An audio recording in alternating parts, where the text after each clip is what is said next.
Ya karena kita udah terjebak dengan 1 juta ini selama lebih dari 11 tahun ya. Kita ingin mengangkat bahwa industri ini adalah salah satu industri yang penting kontribusinya terhadap ekonomi nasional.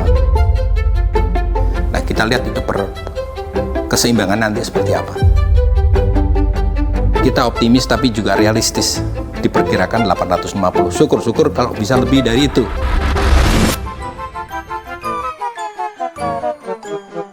Ya, halo teman-teman, balik lagi ke podcast Injeksinya Detik Oto. Kali ini terasa berbeda, Mbak Dina, terasa spesial. Iya. Karena kita tidak di studio, tapi di kantor kantornya Gaikindo. Jadi kalau beritanya nih sumbernya A1 A1, nih, sekarang nih. kalian bisa dengar langsung pernyataan dari Pak Kukuh Kumara. Gimana, Pak Kukuh, kabarnya? Kabar baik, terima kasih sudah datang ke studio Gaikindo. Kita buka pakai apa nih? Situasi Langsung pasar. aja lah situasi pasar dan kemarin kayaknya Pak Purbaya, Menteri Keuangan sempat bilang katanya ketemu sama Gaikindo ya Pak? Iya Pak, ketemu ngapain tuh Pak? Iya betul, jadi kita memang mengundang Pak Purbaya untuk nanti ada kita conference ya, bersamaan dengan GIAS tanggal 4 Agustus. Nah itu kita ingin mengundang karena ini lebih banyak isu terkait dengan ekonomi. Jadi pas lah kalau mungkin yang jadi keynote speech-nya adalah Pak Purbaya. Buat jadi pembicara ya Pak ya? Iya ternyata. betul. Kirain ada bahas-bahas pajak gitu Pak? Belum ya Pak? Kan disampaikan di situ bahwa apalagi yang mau didiskusikan, tapi Pak Purbaya waktu itu waktunya sangat terbatas. Beliau mengundang kita untuk diskusi lebih. Oh berarti nanti ada lagi ya Pak ya? Semoga demikian. Harapannya sih ada ya Pak. Iya. Tetap ada ya. Tapi nyambung nih Pak, tadi udah terlanjur nanya insentif Pak. Ya. Yang tahun ini tuh kayaknya emang belum jelas ya Pak untuk mobil listrik gitu ya? Nah itu mobil listrik kan masih ada beberapa insentif yang sudah berjalan ya. Oh iya. Tapi kita lebih dari Gaikindo tuh melihat secara keseluruhan industrinya, bukan hanya spesifik teknologi tertentu. Kita ingin mengangkat bahwa industri ini adalah salah satu industri yang penting kontribusinya terhadap ekonomi nasional. Nah kalau ini bisa diangkat berarti kan industrinya bangkit, ekonomi nasional pun juga bangkit. Nah itu yang perlu kita jagain bersama. Jadi semuanya ya Pak, nggak Semuanya. hanya mobil listrik Betul, aja gitu betul, ya. betul. Tapi emang kalau sekarang kondisinya seperti apa sih Pak? Maksudnya penjualan mobil di Indonesia kan, kalau tadi kita lihat data Gaikindo juga dari Januari sempat 66.000, terus Februari naik lumayan signifikan 81, terus Maret turun lagi nih Pak 61. Kira-kira kalau untuk tahun ini bagaimana Pak? Kita berupaya untuk tetap optimis ya. Kalau dari pemerintah sudah menetapkan bahwa berharap bahwa ekonominya tumbuh 6%. Nah kalau ekonomi tumbuh 6%, itu industri otomotifnya juga tumbuh. Nah ini kan jadi kayak telur sama ayam kan. Dua-duanya memberikan manfaat yang bagus untuk semuanya. Jadi itu yang kita harapkan. Sehingga kita yang kemarin tahun 2025 itu sempat turun di level 803.000 ya, kita harapkan kita optimis tapi juga realistis, diperkirakan 850. Syukur-syukur kalau bisa lebih dari itu, karena kita ingin kembali lagi ke level yang 1 juta unit per tahun di tahun 2026 ini.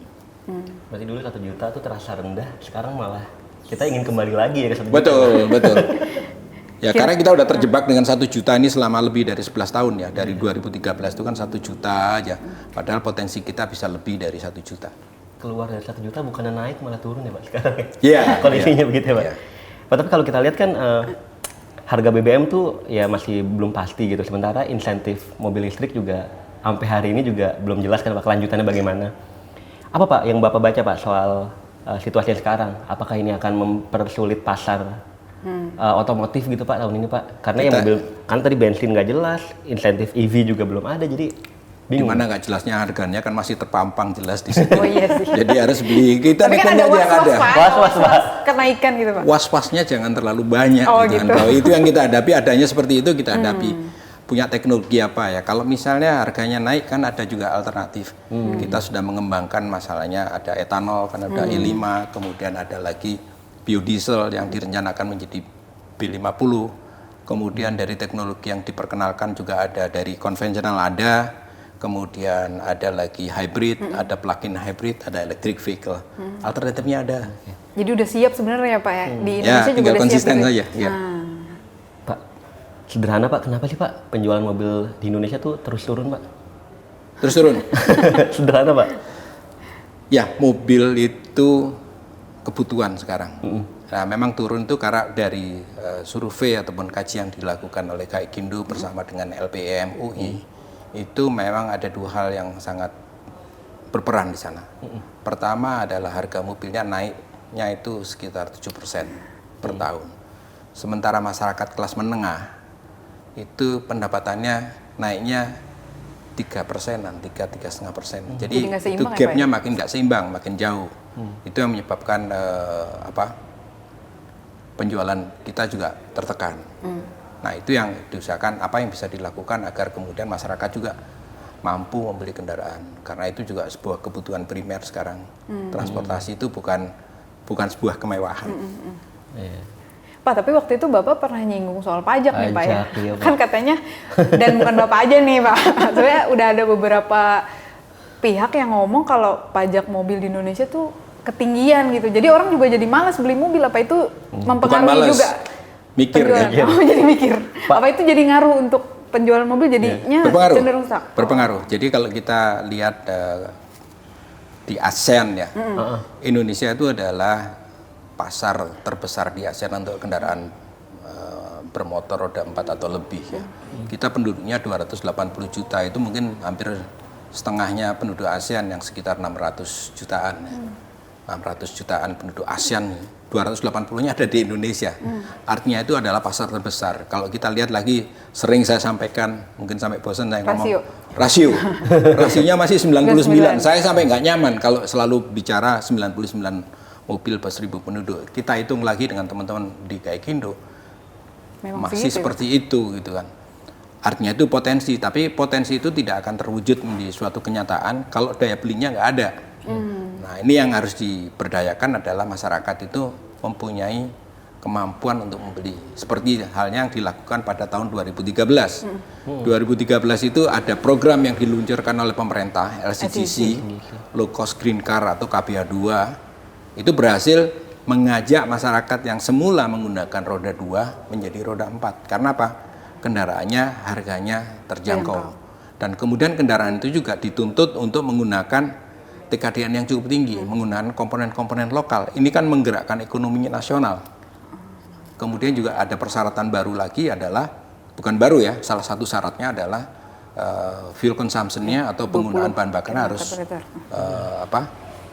efisien, memenuhi syarat dan bersih. Kalau pajaknya gimana Pak? Oh, pajaknya, balik lagi ke pajak ya? Saya masih ingat pajaknya Pak. Setinggi apa sih Pak pajak di Indonesia itu Pak? Pajak mobil jadi di Indonesia? Relatif tinggi, gampangnya saja. Kalau ngomong rumus nanti susah kan? Mendengar. Contohnya, mobil A lah, keluar dari pabrik harganya 100 juta. Tapi Dina atau Farhan mau beli, bayarnya 150 jutaan. Artinya itu yang 50 juta, total kan dibayar 150 juta. Yang 50 juta adalah pajak. Nah, ini kan analogi. Sisi lagi yang nyata yang banyak saya ditanyain, saya ngambil contoh yang real aja supaya bisa melakukan perbandingan dengan negara-negara tetangga. Kita buat Avanza di Indonesia tuh buat di Kerawang ya. Kita ekspor. Di Indonesia pajak tahunannya sekitar hampir 4 juta, 5 juta Pak. Hampir 4 sampai 5 jutaan ya, tergantung variannya kan. Kendaraan yang sama diekspor ke Malaysia, mereka juga pakai kan. Pajak tahunannya sekitar 600.000 rupiah ya, udah rupiah itu. Kemudian ke Thailand juga lebih rendah lagi, sekitar 150.000. Hah? 150.000 Pak? Ya, rupiah ya. Hah? Oh iya. Jadi itu perbandingannya. Jadi menarik kalau kita lihat, kalau kita kemudian bisa melakukan, katakanlah mengkaji ulang seperti apa sih pantasnya pajaknya.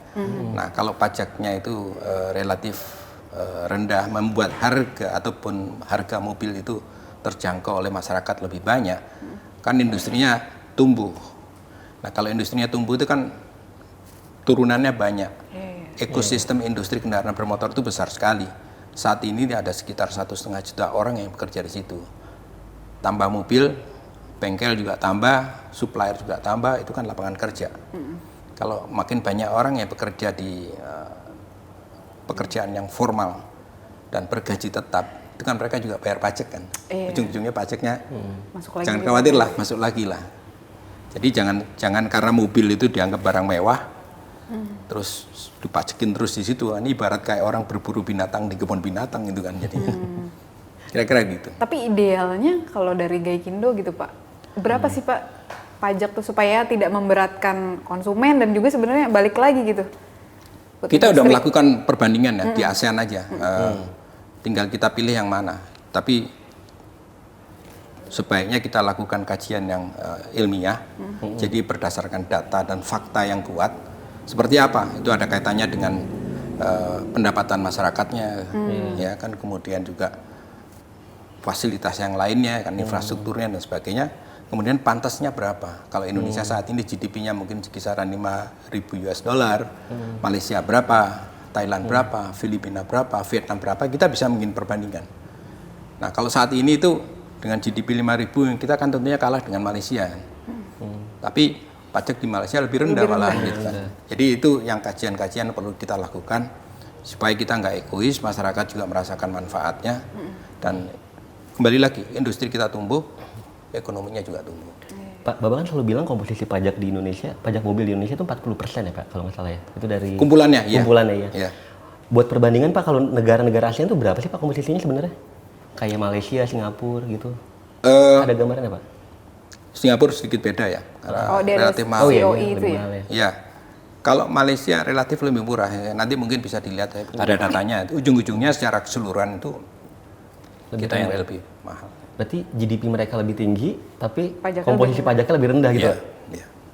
Ironi lagi aja ya. Waktu itu kan sempat ya Pak, tahun 2021 ada waktu pas COVID ya, COVID, ada ya. insentif PPNBM dan itu sukses tuh Pak, bikin penjualan mobil kita naiknya cukup Rebounding, signifikan ya. gitu. Apa itu perlu diterapkan lagi Pak?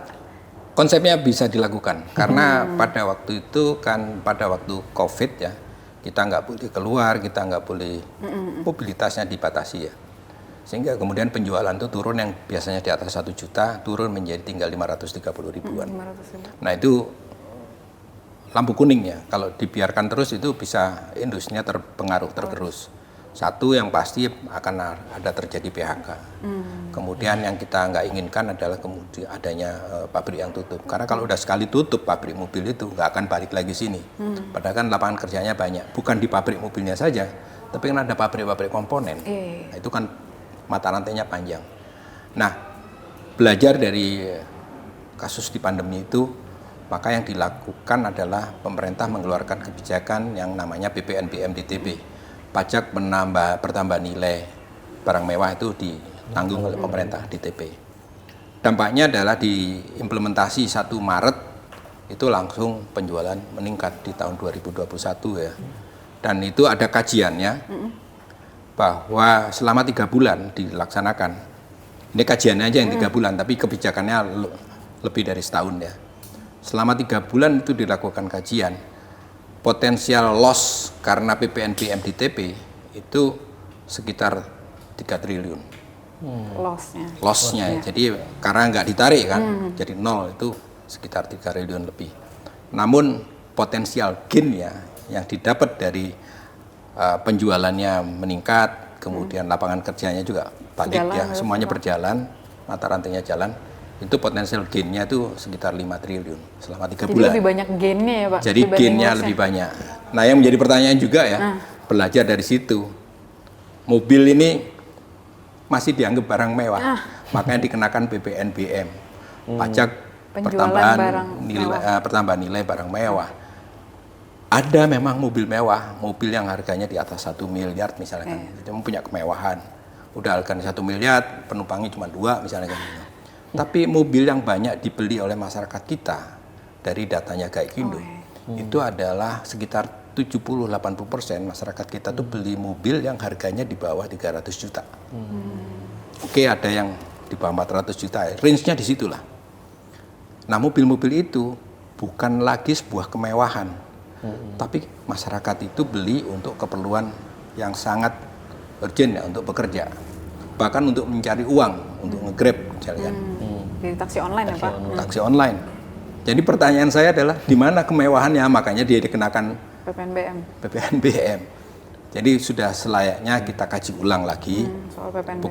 Bukan sekonyong-konyong dihapusnya. Silakan dikaji dulu. dilakukan kaji. Jadi kita mengambil sebuah kebijakannya itu ada dasarnya yang sangat kuat.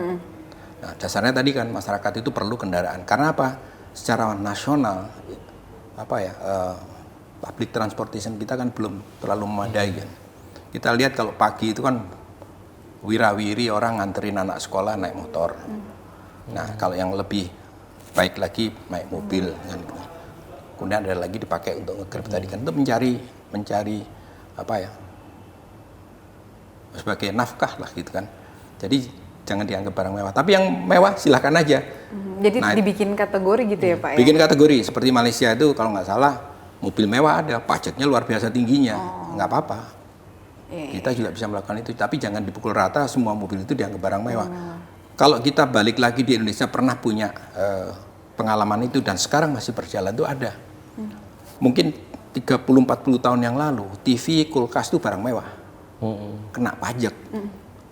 Nah itu bukan lagi barang mewah, sepeda motor bukan lagi barang mewah, itu pajaknya diturunin. TV berwarna itu dulu wah pajaknya tinggi, sekarang nggak lagi. Kulkas juga gitu, tapi sekarang kulkas mewah juga ada kan, kulkas yang pintunya 3 dan sebagainya, ya boleh aja itu dikenakan. Tapi kulkas yang untuk biasa lah ya Pak. Biasa saja karena masyarakat ingin menghemat karena bisa menyimpan makanan di situ, itu kan harusnya nggak dikenakan PPNBM. Analogi yang sama juga untuk mobil. Pak, bicara soal insentif PPNBM DTP tadi Pak, penjualan di Malaysia kan ya mulai mengungguli Indonesia kan Pak, tahun lalu. Mengungguli, ya. Mengungguli Indonesia, dan Bapak pernah cerita katanya salah satu penyebabnya karena insentif mereka masih berjalan dari era pandemi ya? Betul. Itu apa Pak yang bisa dipelajari dari itu Pak? Apakah kita emang juga harus menerapkan itu di Indonesia, belajar dari Malaysia atau? Kembali lagi saya katakan supaya nggak pakai pesangkaan saja, tapi kita lebih baik pakai kajian. Oke, Malaysia seperti apa, Thailand seperti apa, Vietnam seperti apa, Filipina seperti apa. Karena itu kan di kawasan ASEAN. Kita sebagai pasar terbesar dan Indonesia itu sebetulnya sudah swasembada kendaraan bermotor roda 4 atau lebih. Nah ini yang harus dioptimalkan. Kalau tadi di awal perbincangan kita bicara mengenai pajaknya agak tinggi ya. Kenapa nggak kita kemudian kita lakukan kajian dan kita muncul dengan solusi. Sebaiknya berapa sih pantasnya pajak itu. Berarti insentif memang sepenting itu ya Pak ya? Saat ini ya? Tapi kita tuh nggak bicara insentif untuk satu. Jangan ngomong insentif lagi, tapi struktur pajak yang lebih adil. Oke. Untuk semua model ya. Kalau insentif kan seolah diberi kan. Tapi kalau pajak ya itu kewajiban kita. Jadi semua ya Pak, kalau misalkan struktur pajak yang adil ya tidak menyasar salah satu model. Betul, gitu ya Pak. Jadi semuanya ya. Adil lah, kalau memang mewah dan itu nggak beri banyak manfaat bagi masyarakat banyak, kenapa nggak? Itu kan bentuk kemewahan tersendiri kan. Apalagi Indonesia kayaknya seksi ya Pak buat pabrikan-pabrikan pada kesini nih. Pabrikan Cina makin banyak kesini karena tadi balik lagi yang 99 tadi kan sama penduduknya 280 juta. Ya padahal maksud saya banyak pabrikan Cina tapi tidak berpengaruh ke penjualan gitu Pak. Jadi apakah ada shifting kah dari? Ada shifting, jadi berpengaruh itu. Karena kemudian pada awal itu kan memang mobil listrik termasuk relatif mahal ya. Harganya masih di atas 500 juta, bahkan di atas 800 juta. Nah itu nggak terjangkau karena yang saya katakan tadi. Masyarakat kita itu 70-80% beli mobil yang harganya 300 juta. Waktu itu nggak ada mobil listrik yang harganya di kisaran itu. Nah belakangan kan ada muncul yang harganya di bawah 200 juta. Nah ini mikir juga kan, ini boleh juga. Kalau misalnya untuk belanja, untuk ngantar anak sekolah, ini bisa bentuk penghematan energi gitu kan, juga penghematan keuangan kan, karena kemudian dicat di rumah nggak beli bensin yang sekarang lagi susah misalnya gitu kan. Nyambung nih Pak, soalnya kan berarti si mobil-mobil listrik yang di bawah 300 juta itu kan beririsan sama mobil-mobil LCGC ya Pak. Nah belakangan nih mobil LCGC penjualannya ternyata menurun nih Pak, masa depan LCGC gimana sih Pak kalau Gaikindo melihatnya? Dengan jadi kita lihat ini? Ya. Saya bilang selalu bagaimana memberikan pilihan bagi masyarakat untuk memiliki kendaraan yang terjangkau, affordable kan. Teknologi apa? Ya kita manfaatkan apa yang ada. Kalau saat ini memang misalnya electric vehicles itu juga affordable, why not gitu kan. Kita punya energi listrik yang harusnya juga banyak ya berlimpah. Tapi tidak menutup kemungkinan karena itu infrastrukturnya belum merata di seluruh Indonesia. Ya kita juga harus tetap mengakomodasi conventional vehicles. Nah conventional vehicle itu jangan kemudian divonis sebagai beban ya. Tapi conventional vehicles itu apa bisa dimanfaatkan gitu loh. Jadi jangan antipati, tapi harus kita kerjakan bersama lah gitu. Pak, sebenarnya pemilik LCGC itu shifting ke mobil listrik murah atau ke mobil bekas sih, Pak? Saya belum punya datanya bahwa mereka itu shifting atau bagaimana. Tapi yang menjadi isu adalah masyarakat mencari pilihan mana yang sesuai untuk mereka. Jadi bukan, wah saya tertarik. Memang ada masyarakat kota kan, terutama misalnya di Jakarta itu kan maunya sekarang ini ada tren mereka pengen punya mobil yang punya lipstick biru kan. Di platnya. Ada Lipstick platnya biru lagi mikir. Iya, lipstick biru itu kan bisa Iya. bebas dari ganjil genap kan. Jadi itu salah satu yang mendorong masyarakat beli mobil listrik. Karena tuh kalau kita lihat kan ya pasar LCGC turun, tapi pasar mobil secara umum ya Segitu-gitu segitu-gitu aja. aja. Segitu-gitu aja. Berarti Jadi kan bukan sebenarnya mereka add-on tuh kan, bukan iya. penambahan. Harusnya itu add-on. Padahal Karena- pabrikan makin banyak juga ya Pak, Chinese brand ini Betul, kan banyak banyak. banget. Anggota kita aja yang tadinya sekitar 3 bulan sekarang udah 62. Wow, naik Jadi- 2 kali lipat Pak. Ya. Nah itu kan, ya ini harus kita terima sebagai kenyataan dan itu secara positif harus kita terima. Alternatifnya banyak sekarang. Oleh karena itu, bagaimana kita mengelola itu? Kita sudah punya multi pathway kebijakan pemerintah, yaitu rencananya itu ke depan seperti apa kan? Kita tahun 2060 itu ada net zero emission, ya kan? Nah itu bisa dicapai macam-macam. Tidak semata-mata dengan electric vehicle, tapi juga yang konvensional pun bisa ditingkatkan ke sana. Jadi dengan hybrid, dengan plug-in hybrid, kemudian dengan renewable energy, dengan etanol, ya, maupun dengan biodiesel. Pak, bicara mobil Cina lagi Pak, kita kan udah melalui beberapa periode gitu ya Pak. Dulu mobil Amerika di Indonesia tuh populer banget, terus akhirnya digantikan mobil Jepang, sekarang sedang beralih ke mobil Cina. Ya. Gimana Pak? Ini apa emang udah ada peralihan kepercayaan Pak konsumen dari produk Jepang ke produk Cina Pak? Pergeseran pilihan, Pergeseran pilihan. Oh berarti bukan peralihan ya Pak, bukan pergeseran. pergeseran pilihan kan. Jadi memang kalau diawali kan, kalau sebelum 1930 kan mungkin, bahkan sebelumnya lagi kan masih pakai kuda. Kemudian ditemukanlah kendaraan bermotor ya dengan Ford Model T. Ya, kemudian ditinggalkan lah ya. Kemudian majulah internal combustion engine itu maju, baik di Amerika maupun di Eropa. Nah, sejalan dan perkembangan tahun 70-an mungkin Jepang muncul ya, menawarkan mobil-mobil yang lebih Murah ya. affordable, populer. Tapi kan waktu itu divonis kan, Iya. yaitu biasalah bahasanya, oh mobil kaleng dan sebagainya. Dalam kenyataannya kemudian ini mobil ini diterima di seluruh dunia, karena kenyataannya mereka mampu menawarkan, memproduksi kendaraan yang harganya terjangkau, teknologinya juga bisa diterima dan menarik dan sebagainya. Seiring berjalannya waktu muncul sempat Korea kan, tapi ini enggak, Sebentar doang ya. beberapa saat. Kemudian setelah tahun 2000 muncullah kendaraan-kendaraan buatan Cina yang gencar sekarang muncul dengan electric vehicles-nya. Ya memang ada shifting di situ. Kendaraan-kendaraan Cina terutama electric vehicles-nya itu di Cinanya sendiri cukup populer karena di sana pasarnya, total pasar mobil di Cina itu lebih dari 30 juta. Nah, kemudian mereka juga merambah ke Asia, merambah juga ke Eropa, maupun juga ke Amerika. Ada potensi nggak sih Pak brand Cina ini menggantikan sepenuhnya brand Jepang di Indonesia gitu Pak? Mungkin nanti yang terjadi adalah keseimbangan brand. Keseimbangan brand. Ya, jadi masyarakat akan punya pilihan. Jadi yang konvensional masih ada pilihannya, brand konvensional pun ada, dan mereka pun mengadopsi teknologi. Nah, kita lihat itu keseimbangan nanti seperti apa. Jadi bukan Tidak kemudian apa ya? tergantikan yang ini hilang sama sekali, enggak. Karena kenyataannya adalah kemudian brand-brand Cina pun untuk bisa diterima di seluruh dunia, mereka juga melakukan adopsi, mereka bisa melakukan merger menggunakan teknologi yang sudah ada. Jadi tidak semata-mata berangkat dari nol.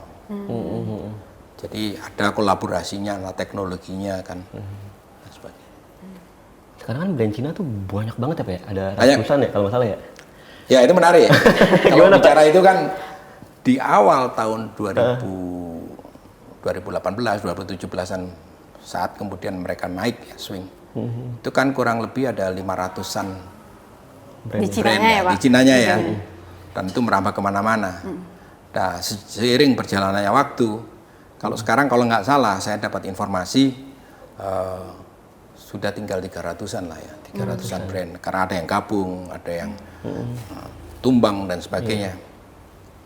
Nah, prediksinya adalah yang saya dapatkan dari teman-teman di Cina ataupun dari lembaga-lembaga yang melakukan kajian tersebut, mungkin dalam 4-5 tahun mereka akan lebih kecil lagi, jadi tinggal 10 misalnya. Tinggal 10 Pak, prediksinya. Prediksinya. Tapi jelas lebih kuat ya Pak, lebih kecil tapi lebih kuat gitu ya. Ya fokusnya mereka akan lebih fokus ya. Tapi kan kalau kita ngomongin brand China ini nggak cuma di mobil aja Pak. Yang lagi belakangan rame truk impor juga dari China. Itu nih, juga. Pak. Gimana Pak itu Pak, kalau masalah itu Pak? Bridgingnya bagus lagi. itu realita ya, realita ya. Kita sudah mampu memproduksi truk. Ya tadi saya katakan swasembada kita ya. Truk kita juga mampu. Truk-truk dari yang kendaraan-kendaraan komersial sampai truk-truk heavy duty ya, di atas 24 ton ya. Nah kemudian yang menjadi isu yang sempat muncul di kita adalah kita kan semenjak April 2022 kita sudah mengadopsi standar emisi gas buang Euro 4. Artinya itu cukup ketat, emisinya cukup ketat, bahan bakarnya juga harus sesuai Euro 4. Salah satunya adalah sulfur kontennya harus di bawah 50 ppm, ya kan. Nah ternyata di daerah-daerah di luar Jawa itu ada kelangkaan. Informasi yang kami terima itu susah mendapatkan bahan bakar Euro 4. Sementara misalnya di daerah-daerah perkebunan dan sebagainya mereka perlu bahan bakar itu. Nah alternatnya ternyata ada truk yang non Euro. Nah kalau kita kan sudah punya kewajiban kan, kita wajib memproduksi dan menjual mobil-mobil yang sesuai dengan ketentuan pemerintah, dalam hal ini Euro 4. Nah ini pelaku usaha itu nyari bahan bakarnya nggak ada nih, cari yang mana? Datanglah kendaraan-kendaraan dari negara lain yang masih belum Euro 4, Euro 2 ataupun non Euro. Nah ini masuk dalam jumlah banyak akhirnya. Nah kendaraan-kendaraan ini masuk tidak melalui proses, tidak memenuhi ketentuan-ketentuan yang ditetapkan oleh pemerintah. Misalnya kan harus Euro 4, harus homologasi, harus diuji oleh perhubungan dan sebagainya. Dan kemudian juga memang harganya relatif lebih murah kan. Yang namanya bisnis pasti nyari yang murah. Tapi itu kemudian akibatnya menggerus anggota Gaikindo yang telah memproduksi kendaraan-kendaraan itu sesuai dengan ketentuan yang ditetapkan oleh pemerintah Indonesia. Dan itu sampai separuh dari kapasitas mereka itu tergerus. Ya. Jadi kalau total penjualan itu misalnya setahun sekitar 28.000 truk ya. Itu dimasukin ada sampai 14 atau 15.000 unit yang tidak sesuai non Euro 4 tadi, harganya ya itu tergerus. Pak itu dibawa masuk di bawah brand tertentu atau sebagai produk white label sih Pak? Truk-truk kayak gitu Pak? Mereka ada brandnya itu. Ada brandnya? Ada brand. Maksudnya dibawa, diimpornya oleh perusahaan itu hanya atau? bukan, itu oleh importir umum. Importir umum. Tapi kendaraannya itu ada brandnya ya? Tidak white label gitu ya? Ada. Ada istilah baru nih, white label. White label ya Pak? Sebutnya Pak. Soalnya BG soalnya, udah jangan. Iya produk gelonggongan gitu Pak, jadi tidak ada emblemnya. Apa sih rebadge ya kalau Rebadge, ya bisa lah itu. Iya. Pak belum selesai impor truk Cina, terus ada impor truk India lagi nih Pak. Bukan truk juga. Pickup, ada truknya juga dong. Ya. 4x4. Iya. Ya itu semua kita mampu memproduksi itu. Namun untuk produksi kendaraan bermotor ya, satu mobil itu kan ada ribuan komponen. Bisa antara 10 sampai 20 ribu komponen part. Macam-macam dari yang besi, baja, plastik, karet, ya kan. Itu perlu persiapan. Nah, kita mampu itu. Tapi tentunya ada perencanaannya. Minimal itu sekitar 3-4 bulan untuk mempersiapkan. Karena apa? Supplier-suppliernya harus punya meningkatkan kapasitasnya tadi kan. Nggak bisa mendadak, nggak seperti kayak bikin combrok gitu kan. Artinya Pak saya nambahin pesanannya, itu pun juga mereka pasti beli, tunggu dulu saya nyari singkongnya ada nggak gitu kan. Iya. Apalagi ini kendaraan ini ada ribuan komponen yang harus disiapkan. Itu masalahnya di situ. Jadi sebenarnya bisa tapi memang butuh waktu ya Pak ya. Butuh waktu ya, betul. Secara kapasitas juga mampu ya Pak. Kapasitas ada, karena kita kapasitas produksi kendaraan bermotor secara keseluruhan ya, itu sekitar 2,5 juta unit setahun. Dan selama ini kita baru mempergunakannya itu sekitar 63%.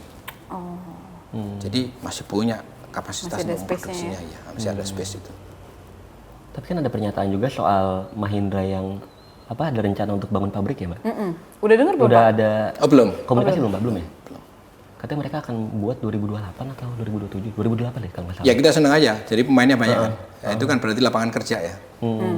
Tapi sejauh ini belum ada komunikasi, Pak, sama Belum. Mahindra? Kalau bukan Mahindra ada nggak Pak yang mau bangun pabrik di sini? Ada bocoran Belum. nggak Pak? Belum. Brand-brand lain waktu itu kan sempat ada tuh ya, apa ya? CAC bukan? Bukan, ada yang grup Stellantis apa waktu itu Pak? Stellantis kan itu ada Citroen. grup. Citroen bukan? Iya, Citroen gitu-gitu. Citroen Udah kemudian ya? belum, masih tahap penjajakan. Karena kembali lagi kapasitas produksi kita ada. Permintaan yang nggak ada ya? Tinggal pasarnya tumbuh nggak. Kalau kemudian tadi yang dari mobil bekas yang 1,6 beralih ke mobil baru itu juga menarik karena kalau mobil makin tua dijagain kan juga biayanya juga tinggi dan juga faktor keselamatannya juga sudah berkurang lah ya. Iya. Ya, menarik ya, guys. Apalagi pertanyaan? Ada lagi pertanyaan yang lain? Soal pameran, Pak. Oh ya, Aduh, pameran. rame banget dari kemarin katanya mau pindah. Iya, Bener ke nggak PIK sih tuh Pak juga. mau pindah ke PIK? Sejauh ini kita masih akan pameran di Gias, Di ICE BSD. Sampai? Tahun ini? Kita masih belum ada memutuskan mau pindah kemana lagi, tapi selama ini masih ditetapkan akan di ICE. BSD. Ya. Tapi masih cukup Pak tempatnya, katanya kan brandnya Iya. sekarang banyak banget. Mau pindah kemana? Nggak tahu saya. Kalau mau pindah itu kita perlu yang lebih luas, karena apa? Di ICE BSD itu kan kapasitasnya sampai 100.000 dan kita udah nambah dengan tenda sekitar 20 atau 30.000 meter persegi lagi ya. Udah cukup besar kan. Nah kembali lagi tantangannya bukan ke industri otomotifnya, industri penyedia lahan untuk pameran itu. Ya kan? Tapi kan yang di PIK tuh Nice ya, yang baru ya Mbak? Itu kan juga gede banget Pak. Kayaknya lebih gede daripada ICE BSD. Enggak juga, beda-beda tipis lah. Beda tipis ya. Beda tipis. Beda tipis tuh udah termasuk yang kalau ditambah tenda gitu Pak? Di ditambah tenda? Enggak juga. Ya kalau ini Bangunannya aja. estetis ya bangunannya kan. Tapi masalahnya kan kalau ke sana kan kita juga perlu melihat secara keseluruhan kan. Secara keseluruhan itu adalah akses ke sana seperti apa. Banyak hal yang menjadi pertimbangan. Berarti di ICE tuh emang masih ini ya Pak? Saat ini masih. Aksesnya apanya segala? Ya. Tolnya ada yang baru kan. Oh iya Betul. benar. Mahal banget Pak. Itu PIK 2 tapi PIK 2 ujung banget Pak, jauh banget jujur deh. Udah pernah ya? Pak, Ya tapi itu teman-teman media sendiri yang merasakannya. Pak, tapi itu gimana Pak, awal pertama muncul isu pindah ke PIK tuh berarti emang direncanakan sebelumnya? Ada rencana untuk pindah? Kan ada tawaran bahwa kita yang jelas dari penyelenggara ya, ataupun dari Gaikindo maupun dari penyelenggara IO-nya. Kita kan perlu lahan yang lebih besar kan. Itu aja. Nah, waktu itu ada alternatif. Kalau ngelihat dari ukurannya saja kan memang itu aja. Tapi kan yang menjadi pertimbangan kan bukan hanya itu aja. Banyak hal yang perlu menjadi pertimbangan. Berarti yang udah bisa dipastikan tahun ini dan tahun depan tetap di ICE Pak? Paling nggak tahun ini masih ada di Paling nggak tahun ini ya? yes. Menyambung dari pameran, tapi nggak nyambung sih. Pak, belakangan nih ada fenomena dealer-dealer Ya Allah, Honda. kagak ada hubungannya. Maaf ya nggak nyambung. Belakangan lagi muncul nih Pak, Ya. katanya dealer-dealer Honda sih Pak, yang kebanyakan tutup gitu Pak. Itu Gaikindo udah dengar belum sih Pak laporan? Kita kayak gitu? dapat informasi itu. Nah ini masalah bisnis ya. Detailnya saya nggak tahu. Tapi intinya adalah ya itu tadi. Mereka punya pilihan. Tapi juga perlu dilihat bahwa yang selalu jadi berita untuk jadi menarik untuk diklik kalau giliran ada yang tutup. Wah kenapa ini ramai. Namun informasi yang kami terima juga ada banyak dealer baru yang dibuka. Memang bukan di area di sini. Di Pulau Jawa ya Pak? Iya di luar Jawa itu mungkin lebih ada belasan yang baru dibuka. Nah kenapa ada yang tutup? Itu pertama memang ada pilihan bisnis ya, dan mereka itu independen. Yang kedua juga jumlah dealer yang ada di sini itu sudah masih cukup memadai untuk melayani customer yang ada. Artinya itu okupansi rate-nya itu masih 60-70%. Kalau misalnya dia udah 90-100% ya perlu ada tambahan kan. Nah kalau yang ada aja masih mencukupi, dikurangi tadi juga masih mencukupi. Nggak masalah ya, udah gitu bukan dealer-dealer baru sebenarnya Iya. Secara nggak langsung memperlebar pasarnya juga ya Pak di luar. Di luar. Iya, Nah itu kan Jawa. juga sekaligus sejalan dengan tren bahwa kita juga harus memberikan kesempatan untuk luar Jawa dong. Jangan semuanya Jawa Supaya terus nggak kan. Jawa Kalau sentris dulu ya, kan Pak. ya nggak Jawa sentris lah. Kalau dulu mungkin 80% tuh jualan mobil ada di Jawa. Kalau sekarang kan tinggal 60%-an kan. Yang lain sudah tumbuh di Sumatera Utara atau di Sumatera atau Kalimantan, Sulawesi. Semakin merata. Ini memberikan kesempatan kepada masyarakat Indonesia juga punya kendaraan dan juga didukung oleh dealer-dealer yang ada di daerah-daerah tersebut. Tapi kalau sekarang secara penjualan itu masih Jawa sentris banget ya Pak? Berapa persen 60% Pak? tadi kan? Oh, Kan 60% udah mulai Jawa. berkurang kan? Kalau mungkin 20-30 tahun yang lalu itu kan antara 70-80% itu Sekarang jualan jadi mobil. 60. Sekarang tinggal 60 ya. Terus abis itu Sumatera? Meningkat Sumatera, kemudian Sulawesi Selatan Oh, dan Kalimantan Timur. Oh, Kalimantan Timur apa ada IKN Pak? Enggak juga ya? Enggak, Apa itu sih. gubernurnya beli mobil banyak? Enggak ya Pak? Enggak apa bercanda Pak. Enggak, Apalagi? gubernurnya mah bukan mobil-mobil. Oh iya, gubernurnya mobilnya mahal Pak. Tapi nggak jadi. Nggak jadi. Nggak jadi. Katanya sih nggak jadi. Nggak jadi, kita dikembaliin. Jadi gosip ini. Apalagi ya? Ya belum ya? Saya masih mau nyambung dealer tadi Pak. Soalnya Ya. ada yang bilang kalau kalah nih Honda nih inovasinya sama mobil-mobil China gitu. Terus kemarin Pak Agus, Menteri Perindustrian juga sempat ngomong bahwa kalau produsen Jepang ini memang harus Inovasi shifting ya, harus tahu nih bahwa pasarnya memang sekarang lagi shifting ke EV dan harus cepat beradaptasi gitu Pak. Pak Agus sempat bilang gitu sih. Ya ini dari Apa benar karena memang invasi benar mobil-mobil tidaknya Cina, Pak? relatif ya. Tapi bahwa ada indikasi ke sana, ya ini sebagai early warning ya. Oh iya. Lampu kuning. Benarkah itu? Kan perlu dibuktikan bahwa itu ada pergeseran dan sebagainya. Nah, masalahnya kita mau konservatif atau kita juga mau mengikuti arus perubahan. Kalau mau tetap mempertahankan apa sih yang diperlukan oleh konsumen kan juga perlu dilihat seperti itu. Tapi sekarang kalau di Indonesia tuh pasar mobil listriknya masih minim banget ya Pak? Minim memang banget udah- enggak, trennya udah meningkat udah loh. naik juga ya? Total secara keseluruhan kita tidak hanya bicara BEV ya, tapi ada hybrid electric vehicle, ada plug-in hybrid atau kita sebut menjadi NEV, New Energy Vehicles kan. Itu total sekarang per bulan Maret kemarin itu market share-nya udah 22%. Oh lumayan ya, lebih. seperlima lah ya Pak ya? Ya, Seperlima 22%. total. Walaupun kemudian fokusnya masih di area perkotaan dan balik lagi Jawa Jawa sentris. sentris. Ya. Berarti kalau emang di daerah tuh mobil listrik belum tersentuh atau udah mulai Ada, tapi? ada. Karena infrastruktur masih minim atau alasannya? Infrastruktur ya. Iya. Berarti kalau dibilang shifting, ya ada benernya tapi ya nggak sepenuhnya benar Nah juga itu yang gitu ya, kita Pak? juga ingin jagain ya. Kalau shifting kan berarti kemudian kita harus menjagain industrinya tadi kan. Iya. Harus jalan bersama kan. Masyarakatnya bisa menerima apa tidak. Nah karena balik lagi ke electric vehicle, umumnya di awal itu pembeli mobil listrik adalah orang-orang kota satu. Kedua mereka bukan first time buyer Iya. ya kan.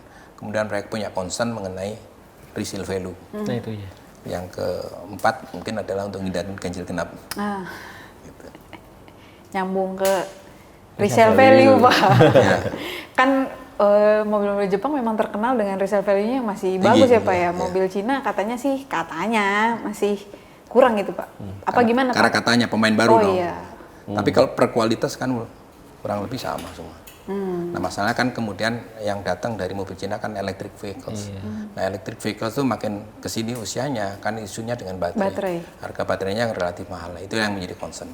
Jadi itu yang bikin orang juga Iya, berpikir dua iya, kali iya. gitu. Kalau masalah first time buyer, Pak, sekarang masih LCGC?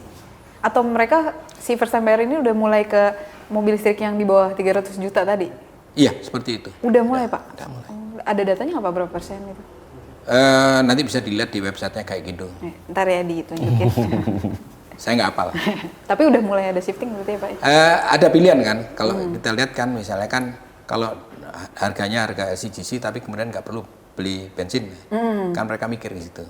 Tapi ada beberapa keluhan lagi, wah ternyata kecil, nggak bisa saya bawa, nggak bisa saya pakai untuk bawa sepeda saya misalnya gitu. Oh, iya. Tapi kalau LCGC masih juga. Karena sisi lain lagi LCGC juga dipakai untuk itu, untuk Nyari duit. ya.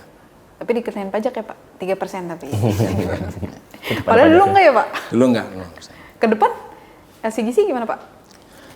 Perlu Apa perlu revisit penyegaran ya, Pak? kita perlu review. Jadi seperti apa sih kendaraan yang dibutuhkan masyarakat, terjangkau dan kemudian industrinya mampu mendukung. Jadi semua aspek tadi harus dipertimbangkan.